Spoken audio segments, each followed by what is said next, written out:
Hi everyone, तो relationship guidance for number 2, 11, 20th and 29th के लिए है। जो भी नंबर 2 सीरीज़ के लोग हैं उनकी एक कॉमन ट्रेट होती है that they are very creative, innovative, emotional, diplomatic and बड़े जासूस किस्म के लोग होते हैं एंड गुड एडवाइज़र्स। इनसे कोई कुछ चीज़ छुपती नहीं है, मतलब इनको फट पता चल जाता है, इनके इंट्यूशन पावर्स बड़े स्ट्रॉन्ग होते हैं। तो ये नंबर 2 की कैरेक्टरिस्टिक्स हैं। ऑल द नंबर्स ऑल्सो दोस्त इनके लिए बहुत ज़्यादा मायने रखते हैं फैमिली से ज़्यादा। मतलब घर वाले वही चीज़ अगर बोलेंगे तो ये नहीं सुनेंगे, लेकिन दोस्त बोल देंगे तो बस वही उनका लास्ट स्टेप होता है। जो फ्रेंड ने बोल दिया मैं वही करूँगा। Maximum time they love to spend with friends, they outgoing people. Family वालों के साथ इनके झगड़े देखे गए हैं कि घर पे झगड़े थोड़े ज़्यादा होते हैं, लेकिन फैमिली के सामने फैमिली के साथ झगड़े होते हैं, लेकिन दोस्तों यारों में, सोशल सर्कल में बिल्कुल नहीं होते। They are a sweet talker और आपसे बातें उगलवाना इनको आता है। तो अगर आप कोई बात अगर कर रहे हैं और उनको चाहिए कुछ एडिशनल इन्फॉर्मेशन आपसे निकालने, तो वो बात ऐसे करेंगे कि आप उनको सामने से एडिशनल इन्फॉर्मेशन दे दोगे। So this is they are skill of knowing hidden facts from you. तो ये उनकी बहुत एक्सेलेंट ट्रेट मैं इसको मानती हूँ। और विक्टिम हो जाते हैं, कभी कभी इमोशनली बहुत ज़्यादा ड्रेन हो जाते हैं, तो बहुत ज़्यादा इमोशनल ट्रॉमा में आ जाते हैं। सेंसिटिव होते हैं। अगर बहुत सारे टूल्स हैं आपके डेट ऑफ बर्थ में तो आप बहुत ज़्यादा सेंसिटिव हो जाएंगे रिलेशनशिप्स को लेके। रिलेशनशिप्स में आप 2, 11, 20, 29 चारों की रिलेशनशिप में थोड़े थोड़े डिफरेंसेस हैं, तो मैं एक एक नंबर करके बताती हूँ। तो जो सिर्फ नंबर 2 बॉर्न है या आपका टोटल 2 आता है, तो आपको बहुत ज़्यादा ध्यान रखना है रिलेशनशिप में कि आपकी मदर के साथ आपका रिलेशन कभी ख़राब ना हो। It should be good, because अगर आपकी मदर के साथ रिलेशन ख़राब हुआ तो आपका चार्ट में आपका चंद्रमा जो है वो बहुत ज़्यादा वीक हो जाएगा और आपको लिक्विडिटी, करियर सेटलमेंट, इसमें बहुत ज़्यादा प्रॉब्लम देगा।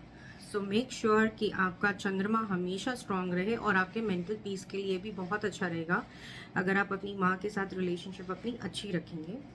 पार्टनर के साथ रिलेशनशिप, अगर आपका partner number 4, number 8, number 9 and number 6 के साथ मैं बोलूँगी न्यूट्रल है। लेकिन अगर नंबर 5 भी है फॉर अ गिवन चॉइस, आप नॉन कंपैटिबल हैं इन नंबर्स के साथ, कहीं ना कहीं डिफरेंसेस ऑफ ओपिनियन रहेंगे। आपकी रोज़ किटकिट रहेगी अगर आपका पार्टनर 4 नंबर है, और अगर 5 नंबर है तो बहुत ज़्यादा फाइट्स होंगी। छोटी छोटी बातों में आपकी अंडरस्टैंडिंग लेवल में डिस्टर्बेंस रहेगी। तो और अगर 8 और 9 है तो डेफिनेटली डिवोर्स चांसेस आपके बहुत ज़्यादा बढ़ जाते हैं। 4 और 6 के साथ मैं बोलूँगी कि अगर आपका पार्टनर 4 और 6 है और अगर आप 2 हैं तो आपकी रोज़ खिटपिट होगी, लेकिन डिवोर्स तक बात नहीं जाएगी जितना कि आपकी बात डिवोर्स तक जाएगी अगर आपका पार्टनर 8 और 9 नंबर का है। So be careful with those numbers. Number 11 के लिए मैं बोलूँगी कि आप सीक्रेटिव होते हैं अपनी लाइफ को लेके, और कहीं ना कहीं यही सीक्रेट्स आप पे बहुत ज़्यादा भारी पड़ जाते हैं, क्योंकि एक वक्त ऐसा आता है कि आपके सीक्रेट्स बाहर आने लग जाते हैं आप ही की गलती की वजह से। सो अगर आप सोचते हैं कि आप बहुत चालाकी से चीज़ें, रिलेशनशिप जो है चला लेंगे या कुछ छुपा लेंगे कुछ अच्छी चीज़ के लिए, चाहे कुछ बातें छुपा रहे हैं, लेकिन आगे जाके वो खुल जाती हैं। लेकिन आप अपने पार्टनर के साथ काफ़ी ऑनेस्ट रहते हैं।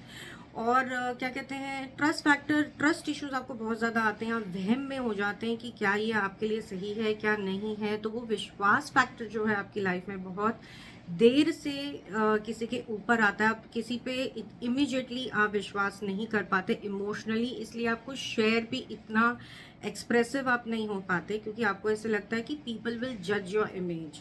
तो जहाँ पे आपको रिलेशनशिप में अगर आप ये लाएंगे अपनी चीज़ की, मतलब मैं बातें छुपाऊँ जस्ट बिकॉज टू पोर्ट्रे कि I am this personality, but बाद में जाके जब आपकी रियल साइड आती है तो लोगों को ऐसे लगता है कि ये तो कोई और ही पर्सन था।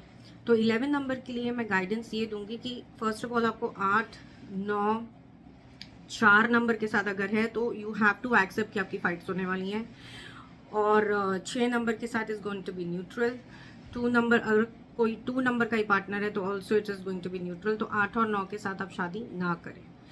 नंबर 20th के लिए मैं बोलूँगी इनका एक पैटर्न मैंने देखा है जहाँ पे इनकी ब्रेकअप चांसेस बहुत ज़्यादा होते हैं और मल्टीपल रिलेशनशिप में ये घुस जाते हैं। एक डिवोर्स होता है फिर दूसरा डिवोर्स होता है, तो डिवोर्स फैक्टर मैं बोलूँगी 2 नंबर की सीरीज़ में नंबर 20th की लाइफ में ज़्यादा होता है as compare to 11। So I would recommend कि क्योंकि 20th नंबर के जो लोग होते हैं they are very money minded होते हैं और सक्सेस की तरफ भागने वालों में से होते हैं, ग्रोथ की तरफ अट्रैक्ट करते हैं। They want good things in their life और उसके लिए मतलब वो बहुत मेहनत भी करते हैं, ऐसा नहीं कि मेहनत नहीं करते, लेकिन कहीं ना कहीं उनका जो और डिक्टेटरशिप जैसे होती है ना, मतलब लीडरशिप, मतलब रिलेशनशिप में they want to rule the partner, मतलब मेरी सुनो नहीं तो क्योंकि वो सही बोलते हैं इसलिए वो एक्सपेक्ट करते हैं कि आप उनकी जो चीज़ वो बोल रहे हैं वो सुनो और समझो और उस पर वर्क करो, क्योंकि उनकी गाइडेंस डेफिनेटली राइट होती है, उनके इंट्यूशंस बहुत ज़्यादा स्ट्रांग होते हैं नंबर 20th के। तो एक पैटर्न जैसे 0 आता है तो उनकी लाइफ में एक पैटर्न हमेशा ख़त्म होके एक नया साइकिल आ जाता है, चाहे रिलेशनशिप हो, चाहे जगह हो, चाहे वर्क प्लेस हो, चाहे होम हो। तो वो ब्रेकअप से उनकी लाइफ चलती है कि कभी कुछ कभी कुछ कभी कुछ। तो उनको बहुत केयरफुली डिसीजंस लेनी चाहिए क्योंकि वो काफ़ी हद तक काफ़ी टाइम तक आपके साथ रहती हैं। सो नंबर 20th के लिए मैं बोलूँगी कि आप की जो अटेंशन सीकिंग जो है या ओवर डोमिनेंस, या अगर आप बस चाहते हैं कि आप ही की सुनी जाए, उस चीज़ को आपको थोड़ा कंट्रोल करना चाहिए। और ज़्यादा गाइडेंस, शक होते हैं कई बार, बहुत ज़्यादा शक में आ जाते हैं, शक करते हैं अपने पार्टनर के ऊपर। तो ये जो चीज़ें जो हैं वो आप ही को प्रॉब्लम देगी और किसी को नहीं देगी और आपकी रिलेशनशिप ख़राब करेगी। सो आई वुड सजेस्ट नहीं करें। अगर आपका पार्टनर 4 नंबर का है, यू हैव टू एक्सेप्ट कि आपके झगड़े होंगे।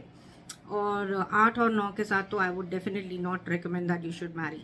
रही बात 29 नंबर की, नंबर 29 के जो लोग होते हैं they are very sensitive, very emotional, किसी का दुख सुनेंगे भी और वो रो देंगे, वो ऐसे बंदे होते हैं। और घर में इनके पार्टनरशिप के साथ, इनके पार्टनर के साथ क्या प्रॉब्लम आती है, यही प्रॉब्लम होती है कि वो दुनिया भर का जो दुख है ना वो अपने पार्टनर के साथ शेयर करते हैं, चाहे वो फैमिली हो, चाहे वो फ्रेंड्स हो।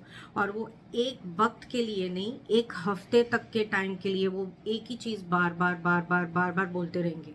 उससे क्या होता है, आपकी जो रिलेशनशिप है ना वो टॉक्सिक हो जाती है, बिकॉज आपका पार्टनर ऑलरेडी थक के आया है, काम करके आया है, उसको कुछ अच्छी चीज़ें सुननी है। लेकिन अगर आप इमोशनली बहुत ज़्यादा, चाहे किसी की भी प्रॉब्लम हो, आप शेयर कर रहे हैं, आप उसको ड्रैग मत करिए कि मतलब ओवर सेंसिटिव मत हो जाइए। सब अपनी अपनी लाइफ में कर्मा कर रहे हैं, आपकी फैमिली अपना कर्मा कर रही है, आपके पार्टनर अलग कर्म कर रहा है। तो अगर आपका पार्टनर आपसे एक्सपेक्ट कर रहा है कि आप थोड़े जोवियल रहें, थोड़े खुश रहें, अपने माइंड को पीस दें, कोई एक्टिविटी करें जिससे आपका मेंटल हेल्थ अच्छी रहे, so you should do. Number 29 को मैं यही एडवाइस दूंगी, you should concentrate on your self and on your family only. अगर आप पार्टनर से अलग होते जाएंगे तो आप अलग ही होते जाएंगे, मेंटली बोल रही हूँ, आप जुड़ नहीं पाएंगे, क्योंकि आपका जो जुड़ाव है वो लोगों में है, लोगों की समस्या सॉल्व करने में है, लेकिन अपनी समस्या आप खुद क्रिएट कर रहे घर में। सो नंबर 29 को मैं यही बोलूँगी, concentrate on your self, pick up a hobby that will keep you busy, जो आपको बिजी रख सके, ऐसा कोई काम जो आपको बहुत खुशी देता हो। सोशलाइज करिए, लोगों को मिलिए। सिर्फ प्रॉब्लम प्रॉब्लम अगर आप सबकी सुनेंगे तो आपके घर में ही प्रॉब्लम मल्टीप्लाई होती जाएगी। और अगर आपकी शादी 2 नंबर से 8 नंबर से या 9 नंबर से हो गई तो वो आपकी बात कभी भी समझ नहीं पाएंगे, क्योंकि आप लोगों का वेवलेंथ ही नहीं है। तो आई would recommend that talk nice, एक पार्टनर दिया आपको तो अच्छी बातें करो। और इमोशनल लेवल को, अगर आपको बहुत ही लॉजिकल और प्रैक्टिकल इंसान मिला है, जैसे कि नंबर्स की मैं बात कर रही हूँ, अगर 2 नंबर्स को 8 नंबर मिला है, 9 नंबर मिला है, 4 number up to an extent, 7 number के साथ आपकी अच्छी रहेगी। लेकिन अगर आपको 1 नंबर मिल गया, 3 नंबर मिल गया, तो जो बहुत ज़्यादा प्रैक्टिकलिटी, लॉजिकल थिंकिंग में आपका जो इमोशनल लेवल है वो काफ़ी हद तक मैच नहीं होगा, और वही रीज़न होगा कि आपके झगड़े हो रहे हैं। तो आपको अपना इमोशनल वेलबींग रखना बहुत ज़रूरी है। You need to be busy चाहे कुछ भी एक्टिविटी करो, लेकिन you have to be busy. आप क्लासेस ज्वाइन करो, जिम जाओ, डांस करो, जो भी करो, लेकिन अपने पार्टनर के साथ किसी और की समस्याएं लेके आप डिस्कशन ना करो जहाँ पे आपका पार्टनर का कोई रोल ही नहीं है। If you want someone to listen to you, you find a best friend who can listen to you. You talk to your mummy, you talk to your sister. आपको जिससे बात करनी करो, लेकिन अपने हस्बैंड से बात मत करो या अपनी वाइफ से बात मत करो, किसी और की। आपकी कोई प्रॉब्लम है तो आप डिस्कस करो, your partner will definitely support you, but किसी और की समस्या अगर आप लेके आते हैं तो वो that is the major break down in your relationship. So relationship guidance number 2 के लिए यही होगी। नंबर 2 सीरीज के लिए नंबर 8 के लोगों के साथ आप ना रखें। Number 9, 6 up to an extent, 4 के साथ डेफिनेटली आपके झगड़े रहेंगे और 5 के साथ भी आपके झगड़े रहेंगे, क्योंकि मैंने पर्सनली ऑब्जर्व किया 2 एंड 5 का जो कॉम्बिनेशन होता है न्यूमरोलॉजी में बोलते हैं अच्छा कॉम्बिनेशन है, बट जो पर्सनल ऑब्जर्वेशन और उसके ऊपर जो है जो 5 नंबर के लोग होते हैं वो है 5, 14 एंड 23। आप ऑब्जर्व करेंगे इनके साथ आपकी कहीं ना कहीं फ्रेंडशिप ठीक रह सकती है, लेकिन जब आप पार्टनर के साथ आ जाते हैं आपके डेली के झगड़े होंगे। Alright, so be careful, take a wise decision. ये गाइडेंस आपकी रिलेशनशिप संभालने के लिए है, ना कि बिगाड़ने के लिए। तो रिलेशनशिप को दो तरफा संभाली जाती है, तो दोनों पार्टनर सुनेंगे ये चीज़ तो उनको बहुत अच्छे से समझ में आएगी। और बहुत सारे गाइडेंस के लिए you can personally contact me, DM me, and I will surely help you out अगर बहुत ज़्यादा मेजर प्रॉब्लम्स हैं। तो ये चीज़ें आपको ध्यान रखनी है नंबर 2 सीरीज को। And keep following me and share with people who are born on these days so that they get guidance. ये डराने का नहीं है, गाइडेंस का काम है। तो अगर आपकी कोई ब्रेकअप हुआ है, पास्ट रिग्रेट्स में बहुत ज़्यादा रहते हैं नंबर 2 के लोग, हमेशा पास्ट से जुड़ने की कोशिश करते हैं, लेकिन ओवरकम करना that is a challenge for you.